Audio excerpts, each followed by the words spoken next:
I call myself a body architect. I trained in classical ballet and have a background in architecture and fashion. As a body architect, I fascinate with the human body and explore how I can transform it. I worked at Philips Electronics in the Far Future Design Research Lab, looking 20 years into the future. I explored the human skin and how technology can transform the body. I worked on concepts like an electronic tattoo, which is augmented by touch, or dresses that blushed and shivered with light. I started my own experiments. These were the low-tech approaches to the high-tech conversations I was having. These are Q-tips stuck to my roommate with wig glue. I started a collaboration with a friend of mine, Bart Hess. He doesn't normally look like this. And we used ourselves as models. We transformed our apartments into our laboratories and worked in a very spontaneous and immediate way. We were creating visual imagery provoking human evolution.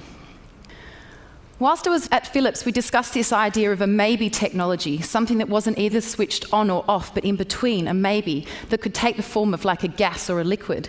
And I became obsessed with this idea of blurring the perimeter of the body so you couldn't see where the skin ended and the near environment started. I set up my studio in the red light district and obsessively wrapped myself in plumbing tubing and found a way to redefine the skin and create this dynamic textile. I was introduced to Robin, the Swedish pop star, and she was also exploring how technology coexists with raw human emotion. And she talked about how technology with these new feathers, this new face paint, this punk, the way that we identify with the world. And we made this music video. I'm fascinated with the idea of what happens when you merge biology with technology. And I remember reading about this idea of being able to reprogram biology in the future away from disease and aging. And I thought about this concept of, imagine if we could reprogram our own body odour, modify, biologically enhance it, and how would that change the way that we communicate with each other, or the way that we attract sexual partners? And would we revert back to being more like animals, more primal modes of communication?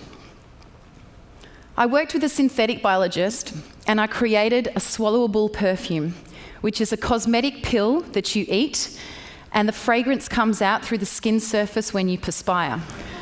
It completely blows apart the way that perfume is and provides a whole new format. It's perfume coming from the inside out. It redefines the role of skin and our bodies become an atomizer. I've learned that there's no boundaries, and if I look at the evolution of my work, I can see threads and connections that make sense. But when I look towards the future, the next project, it's completely unknown and wide open. I feel like I have all these ideas existing embedded inside of me, and it's these conversations and these experiences that connect these ideas and they kind of instinctively come out. As a body architect, I've created this limitless and boundless platform for me to discover whatever I want. And I feel like I've just got started. So here's to another day at the office. Thank you! Thank you!